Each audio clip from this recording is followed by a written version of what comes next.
Vous écoutez Seriland et dans ce nouvel épisode, je vous propose une masterclass avec Alice Chegaray-Brognaud. Scénariste depuis plusieurs années, elle est également directrice artistique de la série Phénomène HPI, diffusée sur TF1 et est disponible sur Salto.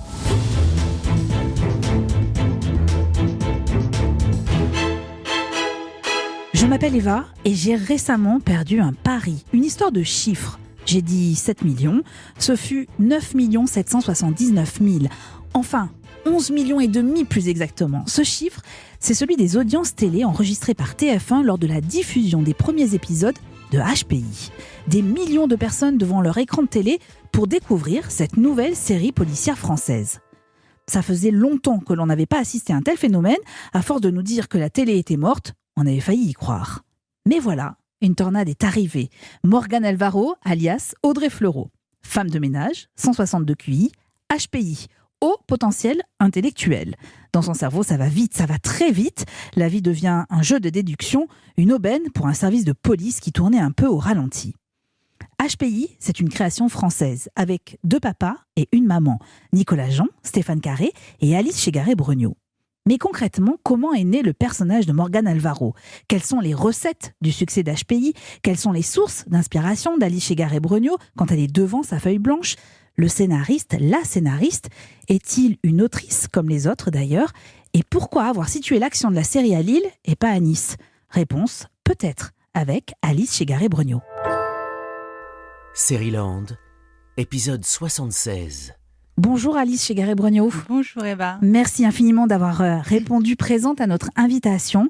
J'ai arrêté de compter le nombre de téléspectateurs qui ont regardé HPI. C'est un succès phénoménal et ce n'est pas exagéré de le dire. Je pense que vous êtes d'accord avec moi. Oui. Vous connaissez tous ces chiffres par cœur. Mais j'ai 2 petites questions avant qu'on entre dans le cœur du sujet. Quelle tête vous avez fait d'abord quand vous avez découvert les audiences le lendemain matin après la première diffusion ?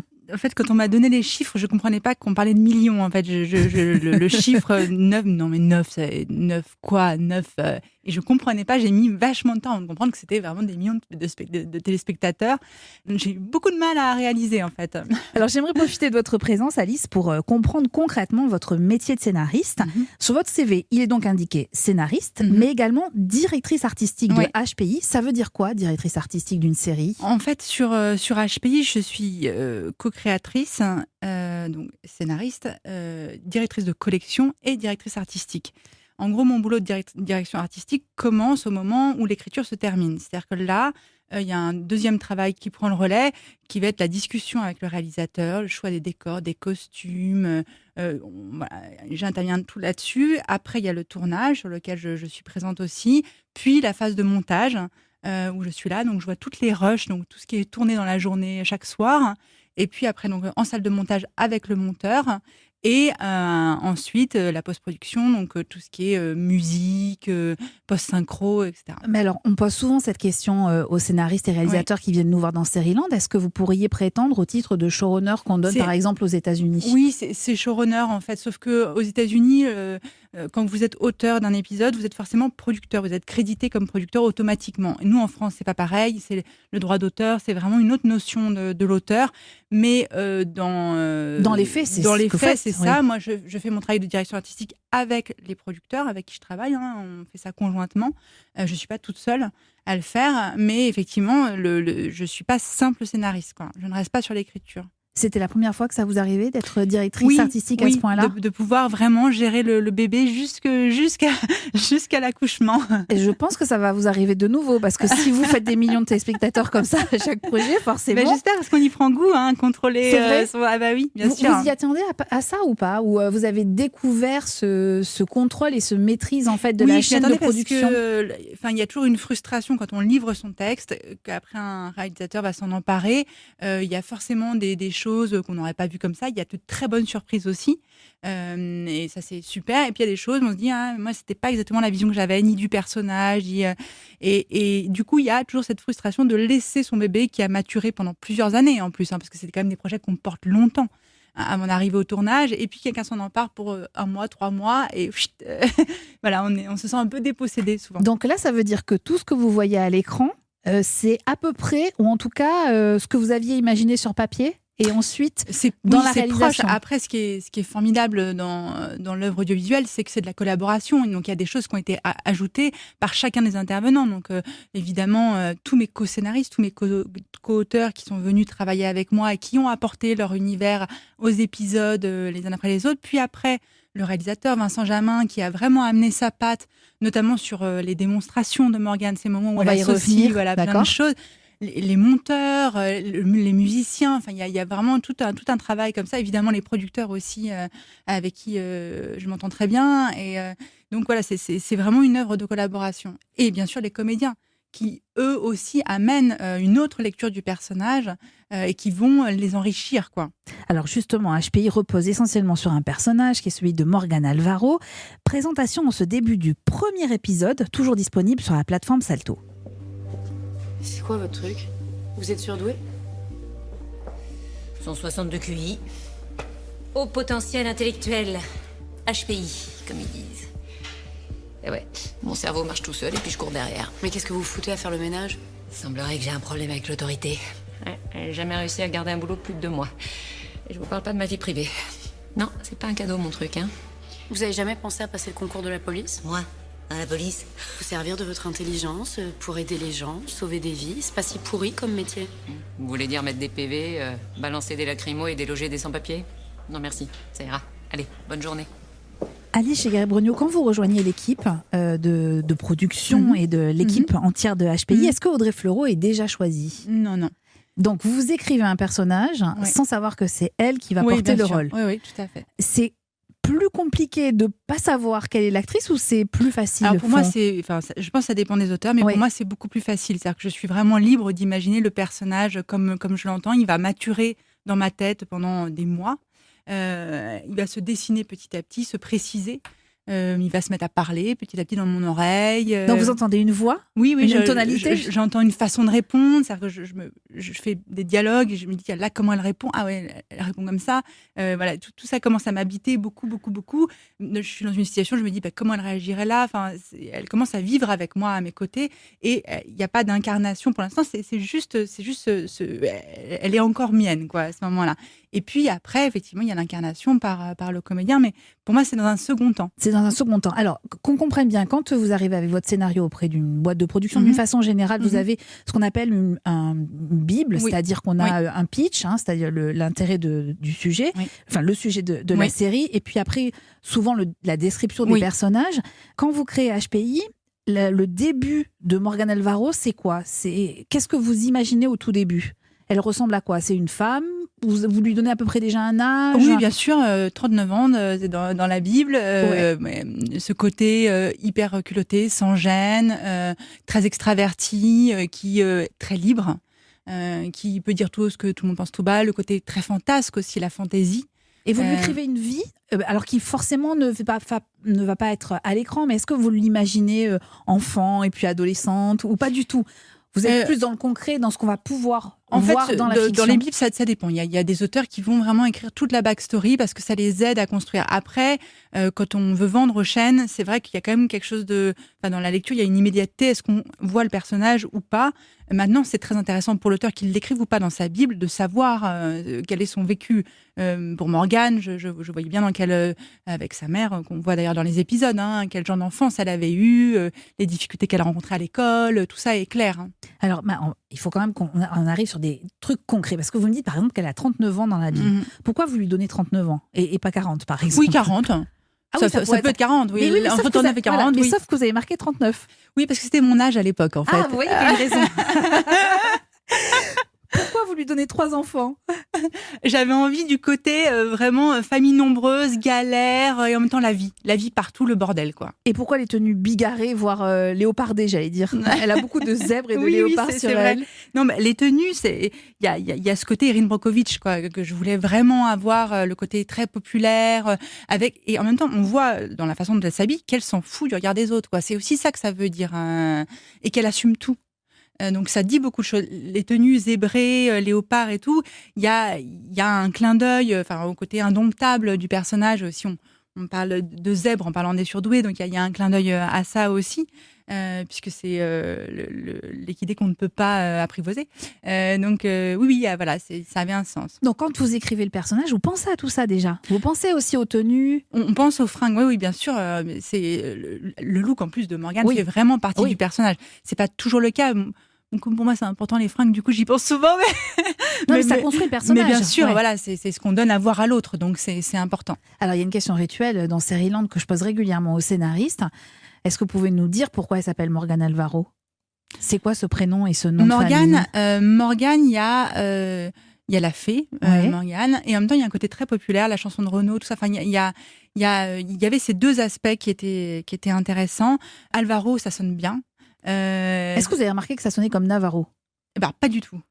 Mais c'est vrai que ça sonne comme Navarro. Et alors je me suis dit, c'est quand même bizarre. Non, est-ce que c'est qu'on n'y a pas du tout pas pensé? Non. Ah bon, ben voilà, vous voyez. Comme quoi on peut s'approprier aussi les œuvres après coup. Oui, mais c'est hyper intéressant les interprétations aussi de chacun. Puis alors la question essentielle, mais là c'est la niçoise qui vous parle. Pourquoi Lille? Pourquoi vous n'avez pas mis ça au soleil de Nice? Non, je le dis en plaisantant, mais en fait, en vrai, Lille est très présente. Ça devient quasiment un personnage. Et voilà, pourquoi vous avez choisi cette ville? Je trouvais que c'était cohérent avec le personnage. Il y avait une cohérence d'ensemble. En plus, je trouvais plus fort de l'avoir dans ces tenues-là, dans le nord que dans le sud. En fait, c'est vraiment une volonté d'affirmation de soi, de porter des mini-jupes et des décolletés quand il fait 2 degrés dehors, plus que quand il fait 24. En plus, c'est une région intéressante, le nord, parce qu'il y a la frontière, il y a la mer, il y a beaucoup de décors différents qu'on peut exploiter. Et je trouvais que ça allait vraiment bien avec ce qu'on racontait. Le côté populaire, les galères aussi, le côté système D. Voilà. Est-ce que vous pensez que c'est aussi pour ça que la série a eu autant de succès? Ce côté populaire de se dire on l'ancre dans une région qui est peu mise en valeur généralement dans les fictions. Alors la région nord, elle, pour le coup, elle est souvent mise en fiction. Oui, après mais ce côté populaire de l'île. Oui, je pense que ça fait partie du succès parce que ce personnage, il nous parle à chacun et puis il y a un côté revanche aussi. Cette femme qui est femme de ménage au démarrage de l'histoire et qu'on va sortir parce qu'elle a cette intelligence, cette fulgurance. Ouais, je pense que ça raconte vraiment des choses sur l'inclusion des différences dans la société. Ouais, je pense que ça fait partie du succès de la série, en effet. Vous nous parliez d'Erin Brockovich tout à l'heure comme référence. Ouais.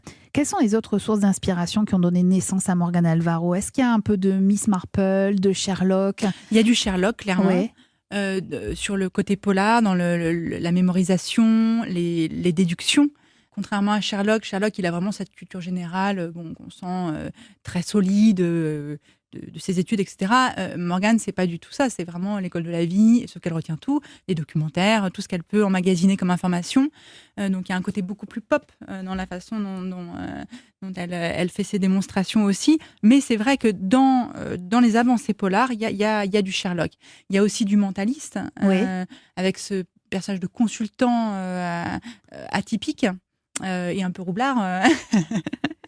Et ça, c'était des références au départ. Et puis, c'est important pour construire au démarrage, avoir des références, oui, alors sur l'enquête, voilà, le polar. Et puis après, en fait, l'objet commence à exister par lui-même.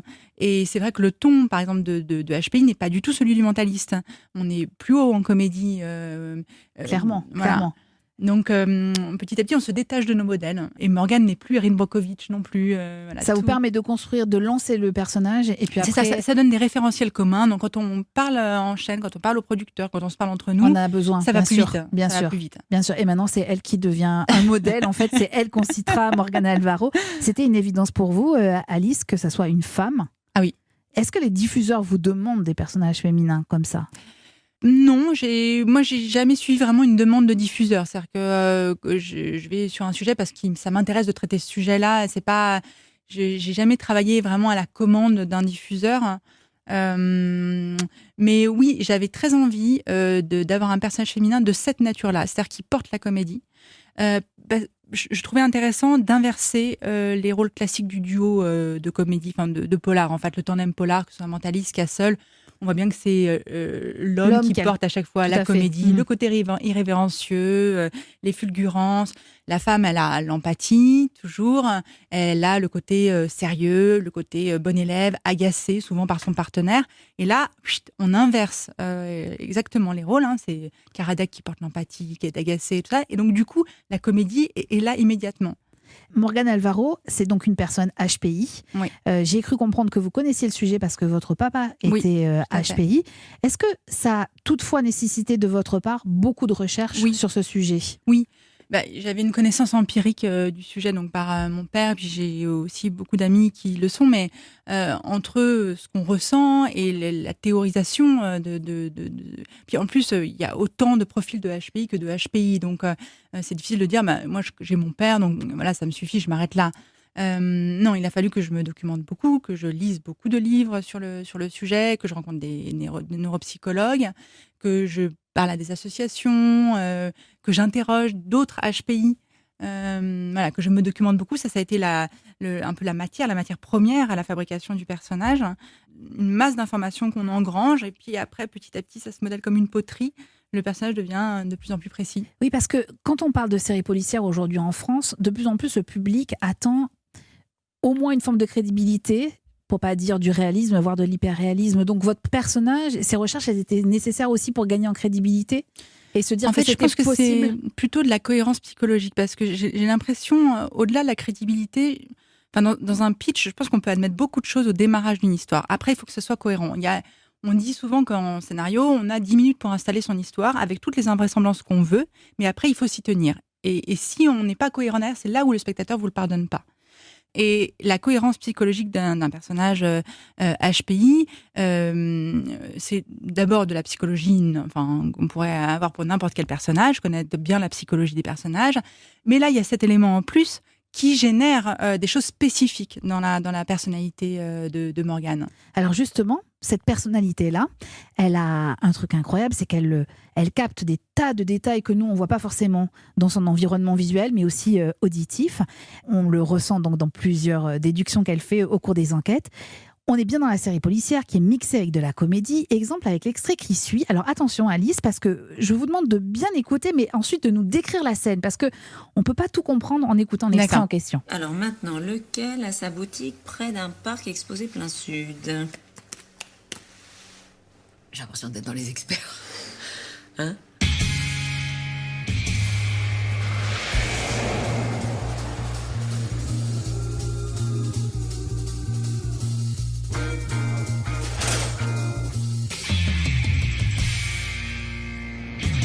Alors, c'est pas un crossover entre HPI et les experts, peut-être qu'un jour ça arrivera, mais est-ce que vous pouvez nous décrire ce qu'on n'a pas vu là, ce qu'on entend, mais ce qu'on ne voit pas ?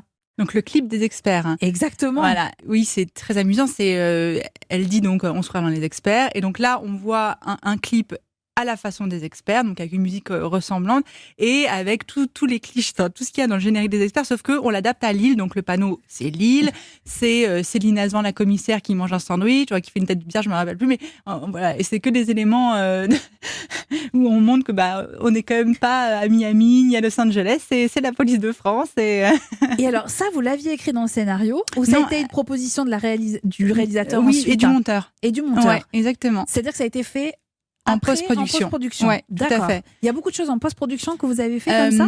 En fait, au tout démarrage, quand on a commencé à dire oui, on va essayer de faire des démonstrations, on ne savait pas exactement comment ça allait fonctionner.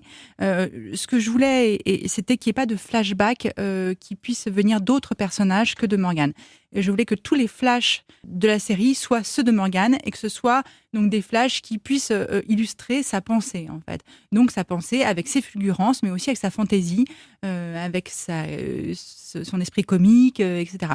Et donc oui, dans le scénario, il y a marqué, on se croit dans les experts, non ? Et bam, au montage, je découvre avec le monteur ce qu'il nous a fait sur le clip des experts, que j'ai vraiment trouvé absolument génial. C'est génial pour une scénariste de voir ça aussi. Oui, génial. Ouais. Et en plus...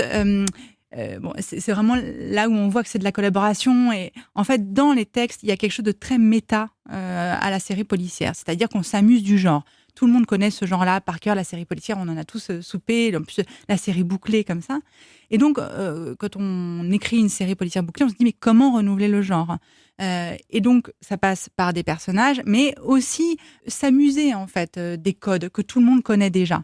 Donc ça c'est typiquement cette idée-là, le côté méta qui est poussé sur cette scène-là. Alors là, on l'a vu avec les experts, mais effectivement, dès qu'elle fait une déduction, on voit ces fameux flashbacks avec ces images qu'elle a enregistrées ou ces sons qu'elle a enregistrés. Ça donne une sorte d'accumulation d'images, une sorte de collage en fait, quelque part. Alors là, vous nous disiez que ça avait été fait en post-production, mais est-ce que les autres déductions qu'on voit à travers les épisodes, ça, vous l'avez écrit dans le scénario ? En fait, ça dépend lesquels. Il y en a qui étaient très poussés à l'écriture. Alors en fait, sur le premier bloc, moins. En fait, sur les 4 premiers épisodes tournés, moins. Et Vincent Jamin a fait un boulot formidable de réalisation, avec même des petites surprises sur justement cet épisode juste avant. Il y a un moment où elle parle des fils malgaches de couture, et on voit Morgane avec une couturière malgache. Là, ça, c'est une surprise du réalisateur qui a tourné ça. Et par la suite, je les ai mis au scénario le plus détaillé possible, parce que c'est compliqué à faire ces flashs-là, parce que c'est du temps de tournage en plus. Donc, il faut l'intégrer au plan de travail, qui est déjà très, très surchargé, parce que c'est une série où on change beaucoup de décors, où on est très riche en décors. Donc, c'est déjà des plans de travail qui explosent un peu en termes de jours de tournage. Et il faut penser à tourner toutes ces choses-là en plus. Mais oui, c'est ça, parce que c'est des infinis détails en fait qu'elle capte. Voilà. Donc il faut aussi, j'imagine, en tant que téléspectateur, je serais assez capable de retourner voir si dans la scène en question, on voyait ce détail. Oui, à chaque fois, on le voit. Donc j'imagine aussi qu'en termes de scénario, il faut que vous prévoyiez tout ça. Quoi. Ça, c'est écrit. Ça, c'est écrit. Il y a marqué insert, note mise en scène, etc. Donc si je comprends bien, en fait, il y a plein d'histoires en une histoire. C'est-à-dire qu'il y a plein de HPI. Au départ, quand même, la série, elle repose sur 2 temps d'écriture. Il y a celle de Morgane avec ses relations sociales, les autres protagonistes qui sont d'ailleurs portés par d'excellents comédiens. Je citerai notamment le formidable Mehdi Nebou dans le rôle du commandant, mais aussi Bruno Sanchez qui était notre invité, qui était notre invité la semaine dernière dans Seriland, qui nous a beaucoup parlé de HPI. Donc ça, c'est l'histoire de Morgane et de ses relations sociales. Et puis il y a l'enquête en elle-même, une par épisode. Est-ce que ça signifie que chaque partie est écrite par des scénaristes différents ? Non. Comment vous répartissez les rôles en fait ? Alors, en fait, on écrit des arches narratives. Donc, quand vous dites on, qui est on ? Là, j'ai 2 scénaristes avec moi qui collaborent sur les arches narratives, donc Julien Hanscutter et Stéphane Carrier, avec qui, à 3, on écrit les arches narratives de la saison. Donc, ce qui va se passer dans la vie de Morgane au niveau privé sur l'ensemble de l'épisode. Parce que ça s'écrit forcément en atelier, puisque c'est du feuilletonnant, c'est quelque chose qu'on va suivre d'épisode en épisode, donc il faut évidemment une cohérence d'ensemble.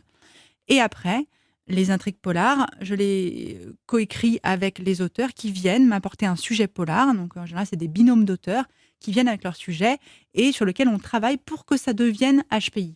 D'accord. Donc, on travaille ensemble. Et donc, vous êtes en fait la personne qui va être garante de la cohérence à la fois entre les arches et les enquêtes. C'est ça. Après, je donne aux auteurs les arches, justement, à intégrer dans leur épisode.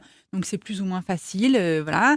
Et il y a une difficulté en plus dans HPI, je dirais, c'est qu'on a beaucoup de personnages, et sa vie privée est aussi très intéressante. C'est pas comme Mentaliste, par exemple, ils se sont débarrassés de femmes et enfants tout de suite, donc ils n'ont pas ce problème-là. Mais nous, on a tout ça qui est très riche et qui apporte beaucoup à la série. Et oui, on s'en rend pas compte. Il y a les enfants aussi. Il y a les enfants, ouais. Exactement. Et on a vraiment besoin de les avoir. Et c'est souvent difficile parce que les enquêtes sont riches et elles sont complexes pour valoriser le cerveau de Morgane. Donc, pouvoir tout faire rentrer en 52 minutes, c'est très compliqué. Alors, je veux bien qu'on prenne un exemple. On va écouter un extrait et vous allez me dire comment ça a été écrit et par qui ça a été écrit. Vous savez quoi ? J'étais persuadée que vous étiez le mec le plus chiant du monde. Finalement, c'est pas toujours le cas. Trop aimable. Non, je vous assure. Des fois, vous frôlez même la coolitude. Bon, attendez, je sais bien que moi, de mon côté, c'est pas toujours facile, hein. Il m'arrive même d'être chiante, hein. Oh, Morgane, vous savez, vous avez juste un sérieux problème avec l'autorité. Ah non. Alors là, je vous arrête tout de suite. C'est l'autorité qui a un problème avec moi, c'est pas pareil, hein. Je serais bien si vous arriviez à solutionner le problème un jour. Vous adapter. Pourquoi ? Pour que je vous obéisse ? Vous allez me donner des ordres ? Mais vous allez arrêter votre cinéma 2 minutes. Moi, ce que j'essaie de vous dire, c'est que si vous continuez comme ça, vous allez finir par vous faire virer comme d'habitude. Alors vous avez du talent. Vous êtes bonne. Coéquipière. Bon, regardez pas comme ça, vous avez très bien compris ce que je veux dire. Je suis la plus bonne de vos coéquipières. Non, en fait, ce que j'essaie de vous dire, c'est que ce serait bien si on continuait de bosser ensemble. Voilà. Ali Chigaré-Brognaud. J'adore ce passage parce qu'ils sont dans une caravane, il faut que j'explique, ils sont dans une caravane. Audrey Fleurot est allongée sur ce qui sert de lit. Et Mehdi Nebou, qui est déjà très grand, la domine un peu. Et j'aime beaucoup cet extrait parce qu'on comprend la relation d'ambiguïté qu'il y a entre eux, avec un petit message féministe quand même qui passe dans le dialogue. Qui a écrit cette scène ? Alors cette scène, donc là les auteurs Nicolas Clément et Swali Lobaudin de cet épisode, ils m'ont livré donc une V1 et que j'ai repris derrière pour intégrer les arches parce que les arches avaient beaucoup bougé et donc du coup là j'ai réécrit cette scène. Oui. Alors quand vous dites que les arches ont beaucoup bougé, pour quelles raisons ? Parce qu'au fur et à mesure de l'écriture, vous avez fait évoluer. Exactement. Au fur et à mesure, on se dit mais en fait ça c'est mieux, j'ai une meilleure idée. Donc du coup évidemment il y a des réactions en cascade. Si vous avez une meilleure idée à l'épisode 5, il y a des choses à changer derrière, où il y avait des curseurs qui étaient peut-être trop dans les arches, que je sentais plus à l'écriture. Voilà. Donc c'est toujours, quand on écrit les arches, c'est une base de travail, on sait qu'elle va beaucoup, beaucoup évoluer et qu'on va l'adapter, la modeler dans les épisodes, parce qu'après, il s'agit que ça rentre bien dans l'épisode, que ça aille bien avec l'épisode. Pour qu'on comprenne bien, la première saison compte 8 épisodes. Oui. Les 4 premiers ont été faits par un réalisateur et les 4 suivants. Est-ce que ça veut dire qu'il y a eu 2 temps de tournage aussi ? Oui. Ah oui, donc ça explique aussi pourquoi vous avez fait évoluer les arches, j'imagine, parce que vous voyez à peu près à quoi ressemblent les 4 premiers épisodes. En fait, ce qui s'est passé, c'est qu'on a tourné en fin d'année, juste avant le Covid. Donc 2019, fin 2019. Exactement, ouais. Et jusqu'en janvier. Donc pile, on s'arrête au Covid. Et on devait tourner la suite en mai. Sauf que mai, on n'a pas pu tourner. Et donc, on a été décalé à septembre. Et entre-temps, par contre, les épisodes se sont montés. On les a montés, les épisodes 1, 2, 3, 4. Ce qui nous a permis d'avoir un vrai retour d'expérience déjà sur ce premier bloc. En se disant, qu'est-ce qui marche pas, qu'est-ce qu'on a envie de pousser, jusqu'où on peut aller. Voilà. Donc, il y a des choses qui, effectivement, ont beaucoup évolué entre les 2 blocs. Est-ce que vous diriez que la Covid a été bénéfique pour vous, dans ce cadre-là ? Finalement, oui. Parce que c'est quand même un vrai luxe d'avoir ce temps de réflexion au milieu d'une saison. Vous nous disiez tout à l'heure que porter une série comme ça, c'est des mois, des années de travail. Oui. Vous avez ces personnages-là en vous depuis combien de temps ? J'ai commencé à travailler dessus en 2018, en janvier 2018. Et alors, comment vous arrivez dans cette aventure-là ? En fait, il y a une bible littéraire qui est écrite par Nicolas Jean et Stéphane Carrier, qui est signée par TF1 en 2017. Et ils avaient un personnage qui était plus type Asperger. Donc, l'idée, c'était toujours d'avoir une consultante HPI. Mais leur référence, c'était Elisabeth Salander de Millennium. Donc, on était un personnage beaucoup plus sombre, très différent. Et le développement avait du mal. Et donc, les producteurs que je connaissais bien, Anthony Lancret et Pierre Logier, m'ont appelé parce qu'on a fait la monte ensemble. Et donc, ils m'ont demandé de voir comment je voyais les choses. Et moi, c'était pas ma lecture des HPI parce que mon père était pas du tout comme ça. Et j'avais l'impression que ça avait été moins exploré aussi. C'est-à-dire que le côté plus Asperger, quand même, on l'a beaucoup vu. Le côté asocial aussi, dans plein de séries. Et juste la douance, dans ce cas-là, de lumineux aussi, et de fantasque, j'avais l'impression que ça avait été moins vu. Et du coup, je suis repartie de la caractérisation de ce personnage de femme de ménage, donc ancrée dans un milieu plus populaire. Et j'ai tiré cette bobine-là avec donc Erin Brockovich qui est arrivée, qui s'est empilée, les HPI, et ça a donné Morgane. C'est marrant la façon dont vous en parlez. Parce que quand vous le faites, vous faites des gestes avec vos mains où je vois quand vous dites empiler, effectivement, il y a le geste d'empiler dans votre cerveau et donc j'ai l'impression de voir Morgane Alvaro avec ses flashbacks et ce collage qui pourrait correspondre à ce que vous avez dans votre cerveau. Je crois qu'elle déteint sur vous ou l'inverse. Morgane Alvaro ou l'inverse. Alors, on va trahir aucun secret en disant que la saison 2 de HPI est déjà en cours d'écriture. Est-ce que le succès de la première saison change quelque chose dans votre façon de travailler ? À part le fait que vous vous mettez beaucoup de pression, si j'ai bien compris. Oui, je me mets. Bon, c'est quelque chose de récurrent chez moi, donc voilà. Mais en fait, ça confirme ça ancre des certitudes sur le ton, par exemple, la comédie. J'ai l'impression il faut qu'on aille vraiment à fond là-dedans. Le fait de faire cette audience-là permet de se dire, on avait raison. Le feeling était le bon. Donc ça nous rend plus fort aussi pour assumer nos choix et voilà, pour créer une série comme on l'entend. Et oui, ça nous rend plus fort. Ouais. Ça veut dire que vous repartez avec la même équipe ? Oui, tout à fait. Et quel est le défi pour vous ? Au-delà évidemment de conserver des audiences, c'est évident, mais en termes de création, est-ce que vous savez déjà comment vont évoluer les personnages ? Est-ce qu'il y a des thématiques que vous voulez aborder à travers les enquêtes ? Vous en êtes déjà là ? Oui.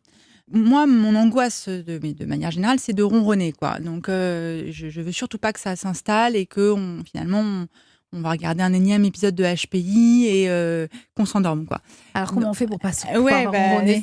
Voilà. En fait, cette année, pour cette nouvelle saison, je travaille quelque chose qui était déjà en germe dans la saison 1 et finalement que j'ai théorisé entre les 2 saisons, de travailler un concept par épisode. C'est presque un concept de comédie à la base de l'épisode. Donc, quand vous voyez l'épisode 6, le stage de Théa, c'est très net. On sait ce qui va nous faire. Il y a une promesse d'épisode forte, quoi.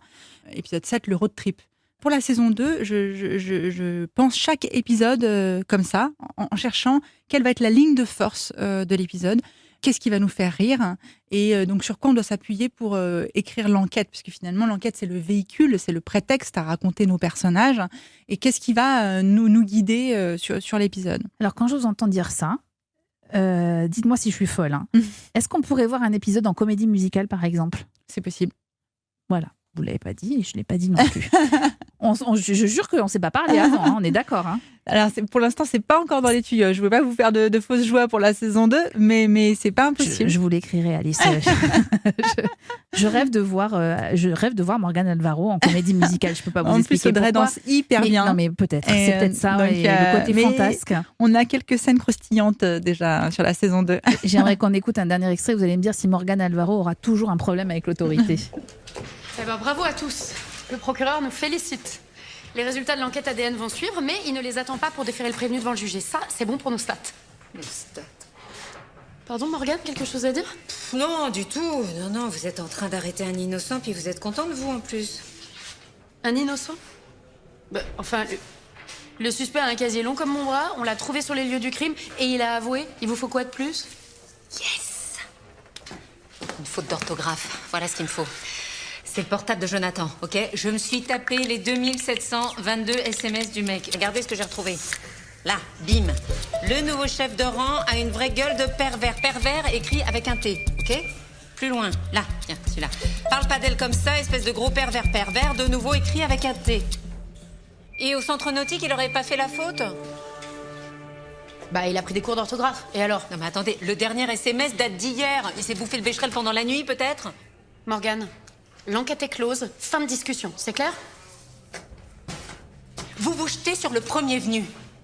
Alors ok, ce gosse est peut-être le suspect idéal, en attendant c'est pas le coupable. Seulement voilà, vous êtes trop naze pour remettre en question vos petites certitudes de flic borné. Alors Morgane, j'ai pris beaucoup de risques pour vous faire embaucher dans ce service, et jusqu'à présent j'ai pas eu à le regretter. Mais l'institution policière est une grande maison, régie par des règles et une hiérarchie qui convient de... Enfin bref, vous me parlez pas comme ça. Un point c'est tout. Merde ! Elle aura encore un problème avec l'autorité ? J'espère bien. Tout le temps, on est d'accord. Oui, bien sûr, ça fait partie de sa caractérisation. C'est aussi un des trucs des HPI.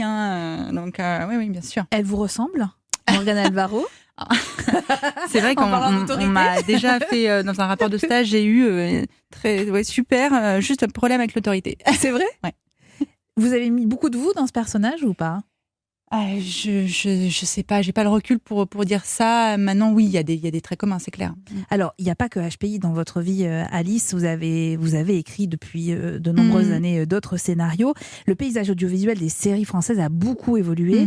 Ces dernières semaines, nombre de séries sont des adaptations de formats étrangers. Oui. Alors, je parle que celles qui sont diffusées sur TF1 en ce moment, mais il y a eu Je te promets, Un homme d'honneur, bientôt Luther.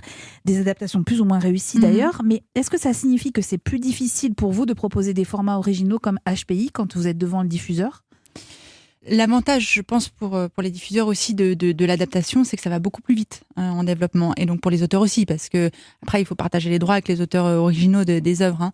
Mais c'est vrai que ça a l'avantage d'être beaucoup plus rapide en développement, à un moment où on a besoin autant de contenu, puisque on mange tous beaucoup de fiction et il y a beaucoup de canaux de diffusion aujourd'hui. Donc ça permet de produire plus vite. C'est sûr que pour les créateurs, c'est une frustration.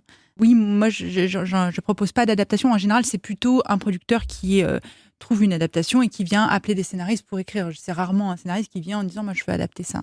Mais alors, est-ce que ça veut dire concrètement que quand même les gens qui arrivent avec des adaptations passent avant vous, parce qu'on sait qu'il y aura un temps de production plus court et donc qui va arriver plus facilement sur le bureau? Mais alors ça, pour le coup, moi, je n'ai pas compétence pour vous répondre. C'est vraiment plutôt un truc de producteur. Je pense que quand on a un concept fort, on arrive quand même à tirer son épingle du jeu, quoi. Maintenant, c'est sûr qu'il y a une facilité à l'adaptation pour tout le monde, quoi. Alors, on en a parlé aussi déjà dans Seriland, mais depuis quelque temps, les scénaristes ne sont pas très contents, ne sont pas très heureux en tout cas, parce qu'ils sont un peu les parents pauvres des séries. Peu de reconnaissance, pas de statut social clair, des rémunérations aléatoires. Est-ce que vous vous reconnaissez dans ce tableau peu réjouissant ? Bien sûr, c'est sûr qu'on est effectivement les parents pauvres de la création. Je trouve que c'est particulièrement vrai en cinéma. Pour les expériences que j'ai eues en cinéma, vraiment m'ont toujours prouvé ça. Et pour le coup, le statut est vraiment très différent. C'est-à-dire qu'en cinéma, quand vous arrivez à une table avec un producteur en tant que scénariste, on ne vous regarde pas, enfin, vous n'avez pas le droit au chapitre, il n'y a que le réalisateur qui existe. Réalisateur et le producteur, hein, c'est ça. Hein, ouais. Voilà. Ouais. En télé, c'est très différent quand même. Les scénaristes ont un nom, on vient les chercher parce qu'on sait qu'ils savent écrire, leur compétence est reconnue.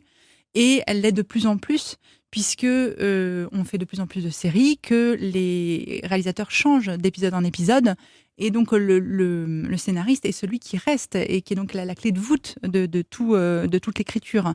Donc c'est lui qui a en charge la cohérence du récit, et pas le réalisateur.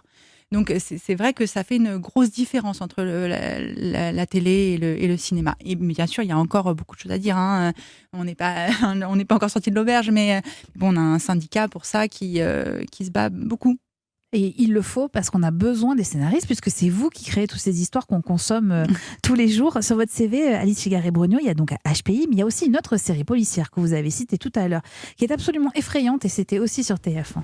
La tête a été déposée à la droite du corps.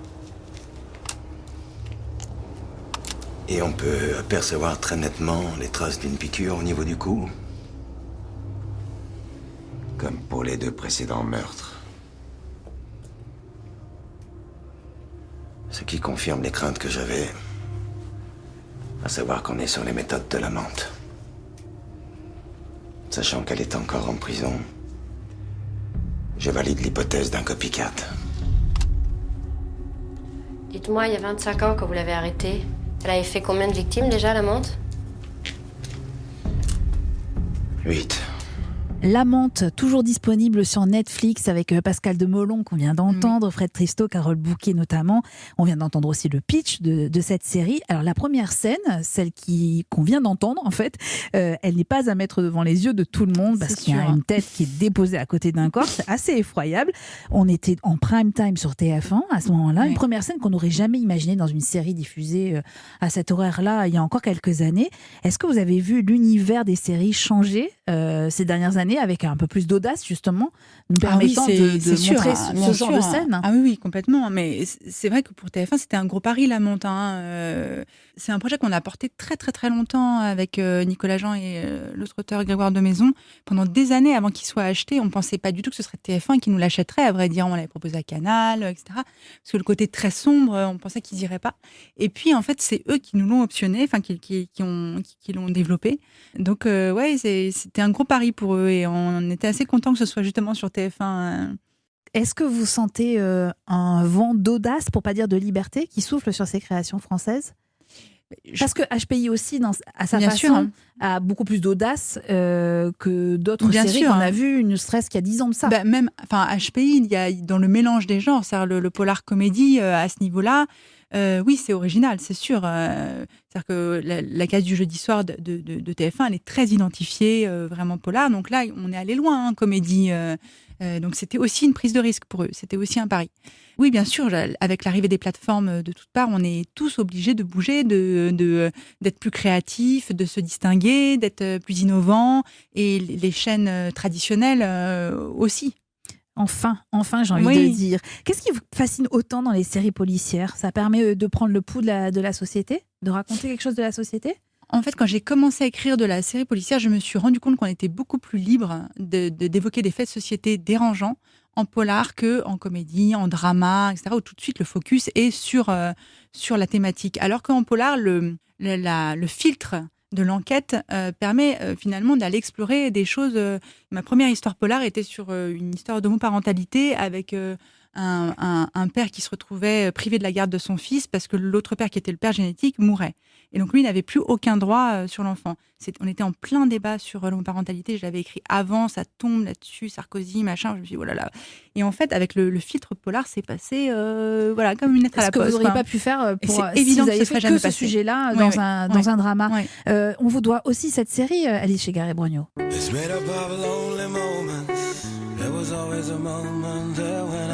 Générique de fin d'une série qui s'appelle Alice Nevers, 18 saisons, 119 épisodes, et je ne compte pas les premières saisons qui étaient intitulées Florence Florence Pernel, Larieux, voilà, Le juge est une femme, qui a précédé donc Alice Nevers, une marque de TF1 très forte, qui a tiré sa révérence en janvier de cette année. Je me suis demandé, vous qui connaissez bien TF1, parce que vous avez beaucoup écrit pour eux, est-ce qu'il y a une marque de fabrique TF1 ? Où il y en a eu une, et puis ça y est, il y a... ça se développe autrement aujourd'hui. Oui, marque de fabrique, je sais pas. Il y avait beaucoup chez eux la demande d'empathie, d'être toujours très en empathie, en tout cas en polar, avec les victimes, à qui on s'attache, pour qui on pleure, etc. Qui sont un petit peu aussi en train de laisser un peu de côté, en se disant que finalement, ce qui nous intéresse, c'est nos personnages principaux, c'est nos récurrents. Et que l'émotion est portée par eux plus que par les guests, donc les gens à qui il arrive les histoires dans les épisodes. Donc ça bouge aussi, tout ça bouge. Oui, après il y avait, je pense sur TF1, le besoin de personnages féminins qui portent la série et tout ça.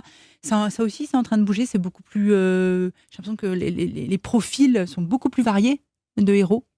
Donc j'ai l'impression que tout bouge un peu partout de toute façon maintenant. Et donc c'est bien pour vous en tant que créateur. Et oui, c'est formidable pour nous, les scénaristes, avec tous nos bibles de séries jamais proposées, jamais faites. Peut-être que vous allez ressortir des projets, non ? Ah bah oui, on a tous dans les placards une bible de science-fiction qui ne s'est jamais faite. Peut-être qu'il vaut mieux pas trop remettre le nez dedans en fait, mais est-ce que vous avez ressorti des scénarios que vous aviez écrits il y a quelques années en vous disant peut-être que ça va passer maintenant ?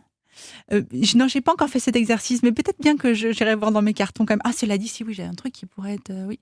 Ah, vous voyez, on vous a fait penser à quelque chose. Oui, vous nous exactement. ferez un copyright. Une question plus personnelle, Alice Chegarret-Brognaud. Comment on vit avec tous ces personnages en soi ? Est-ce que parfois, c'est pas un peu schizophrénique tout ça ? Moi, j'adore. C'est vrai ? Ouais, j'ai plein d'amis, quoi. À qui vous parlez parfois ? Bah oui, ça m'arrive. Toute la journée, je parle toute seule. Quand je fais les dialogues, toute la journée, je parle vous n'êtes pas la seule. Il y a un nombre de scénaristes qui on est disent obligé ça pour aussi. voir si c'est bien en bouche ou pas. Il y a des trucs qui sont bien à l'écrit et à l'oral, pas du tout, quoi. Mais c'est vrai que moi, je rêve ça m'habite beaucoup, quoi. Et surtout sur les phases, il y a les premières phases, les phases de développement où on crée les personnages. Alors là, ils sont tout le temps avec nous. Et puis il y a les phases de dialogue aussi où on est extrêmement concentré. C'est des phases où il faut vraiment ne faire absolument que ça. Je peux ne pas sortir de chez moi pendant une semaine et m'immerger complètement. Et là, en effet, ça prend un peu le pas sur tout. J'ai beaucoup de mal à me sortir après de cet univers parallèle dans lequel je vis. Comment vous faites alors pour en sortir ? J'ai des enfants, donc ils vous remettent un peu d'équerre. Là. Mais... Vous faites pas votre Morgane Alvaro quand même à la maison. Encore qu'elle a une relation avec ses enfants qui est hyper touchante. Hein. Oui, c'est pas une mère maman poule traditionnelle, etc. Mais on voit qu'il y a beaucoup d'amour. Et vous avez beaucoup travaillé ça, ce côté-là de la mère de famille, hein, c'était important pour vous ? Oui, c'était important qu'on ne soit pas, déjà même dans les clichés de ce que portent les mamans, ce que portent les papas, etc. Là, on voit bien qu'avec son ex Ludo, les choses sont très partagées et c'est très bien comme ça. Et qu'il y ait cette liberté de ton dans la famille, entre les enfants, qui est en fait... des conflits, mais quelque chose de très réaliste dans le fait qu'on s'engueule, puis finalement on s'aime, on s'embrasse, etc. Mais on s'engueule quand même pas mal, puis on se parle pas toujours très bien aussi, mais que derrière il y a toujours de la tendresse, quoi. Et donc ces enfants qu'on a vus dans cette saison 1, ils vont vous suivre dans la saison 2, on va les voir grandir aussi à l'écran. Bah oui. Ça c'est formidable, moi j'adore ça. Est-ce que votre cerveau peut à la fois se concentrer sur la saison 2 de HPI et développer d'autres projets en même temps ? En fait, il faut se consacrer des plages horaires pour le faire. C'est-à-dire qu'il faut que ce soit discipliné. Sinon, j'y arrive pas. parce que c'est vrai que HPI m'occupe tellement la tête, parce que je gère 8 épisodes en même temps, donc du coup, il y a toujours quelque chose à faire. Mais du coup, j'essaie de sanctuariser au moins une demi-journée par semaine pour penser, à d'autres parfois ça choses. saute, hein, Ouais. mais quand il y a trop d'urgence, voilà, mais pour essayer de penser à autre chose. Oui. On est obligé, quand on est scénariste aujourd'hui, de mener plusieurs projets en parallèle. En fait, le temps de développement est tellement long pour que quelque chose se vende. Là, vous voyez, sur HPI, signé en 2017. On est en 2021. Voilà. Ouais. Donc, tout ce temps-là, et c'est là aussi, vraiment dans les combats des scénaristes, celui-ci est vraiment prioritaire, il me semble, c'est-à-dire que payer le développement. C'est-à-dire qu'on est payé pour écrire une Bible, un prix qui ne représente vraiment pas le travail qui est fait, et derrière, plus rien, jusqu'à ce que la chaîne apporte de l'argent. Et version sur version sur version. Et ce moment-là, c'est vraiment une prise de risque du scénariste. C'est lui qui porte le risque de l'écriture à ce moment-là. Et donc, il est obligé de travailler à côté sur d'autres projets. Souvent, il écrit des épisodes, il se met au service d'autres créateurs pour écrire des épisodes et pouvoir financer son développement. Oui, parce que quand vous dites prise de risque, il faut bien expliquer aux gens qui nous écoutent. Ça veut dire que vous écrivez, que vous développez un projet sans être payé et sans savoir si ça ira jusqu'au bout. La plupart du temps, c'est-à-dire que ça peut finir à la poubelle et Bien c'est sûr. des mois et des mois de travail. C'est-à-dire qu'on est payé l'option, Voilà. et derrière, sur les réécritures, etc., avant que la chaîne ne s'engage, souvent, on n'est pas payé. Est-ce que ça vous embête si je vous demande de nous dire combien vous gagnez pour un pitch, c'est-à-dire l'option en question quand vous allez Alors, voir sur une une chaîne. Bible, peut-être c'est plus Oui, parlant. sur une Bible, oui. Voilà, parce qu'aujourd'hui, les producteurs sont obligés d'avoir signé une option sur une Bible avant d'aller en chaîne. C'est une obligation légale. Les options, ça va de 500 € à 5000 €. Selon. Et il faut bien expliquer qu'une Bible, c'est quand même un document conséquent. Hein. Alors voilà, une Bible, c'est le concept, les personnages, les arches narratives de la saison, comment se découpent les épisodes et des propositions de pitch, souvent d'épisodes. D'accord. Et pas les dialogues en revanche. Non, Ça, sauf on peut aussi faire, ça m'arrive, faire 3 pages de dialogue pour qu'on ait une idée du ton. D'accord. Donc c'est énormément Oui, de c'est un travail. gros C'est boulot. des heures, C'est un des gros, heures de gros, travail. gros boulot. Donc on imagine quand, même si c'est 5000 € au maximum, Voilà. ça vous fait pas vivre pendant beaucoup de Non, mois c'est comme ça. ça. Après, il y a des boîtes de prod qui payent le développement, Oui. donc qui payent quand même pour avoir plus avant d'arriver en chaîne. Mais ça, c'est ce qui va vous arriver maintenant parce qu'avec le succès d'HPI, Alors, tout le monde voilà. va vous payer pour que C'est vous ça. développiez des Payer idées. pour prendre mon petit déjeuner, me payer. Vous êtes prête à jouer avec moi, Alice? Alors, Combien de téléspectateurs pour le premier épisode de la saison 2? J'ai perdu une fois, je peux perdre 2 fois. Hein. oh là là. Pas ce que vous espérez, ce que vous pensez. Ouais. Épisode 1, saison 2. Non, mais on va être très très attendu pour notre tour, c'est sûr, c'est sûr. Hein. En comptant le replay ou sans compter le replay? Sans compter le replay. Ne Sans compter trichez le pas. replay. Eh bien, on va essayer de faire 8 millions. Allez, moi je dis 8 millions aussi. Ah Au bah, moins, on est pour le d'accord. premier épisode, vous verrez, Ouais. ça va marcher, j'en suis sûre. Puis de toute façon, si je perds, j'aurais perdu Et 2 puis en fois. replay, hein. par contre. Alors là. Puis en replay, on atteindra encore plus de 10 millions. Voilà, bien sûr. En 12 millions 5, hein, Mais sur oui, l'épisode. soyez heureuse, vous êtes 3. déjà je suis sûre, dans les 100 meilleures audiences de l'année, vous y serez. Et vous y serez pas qu'une seule fois, puisque tous les épisodes ont marché. Merci infiniment, Alice merci Chegaré-Brognaud. beaucoup, Merci Eva, pour cet merci. entretien. On attend impatiemment les nouvelles aventures de Morgane Alvaro dans HPI. La première saison, elle est toujours disponible sur Salto.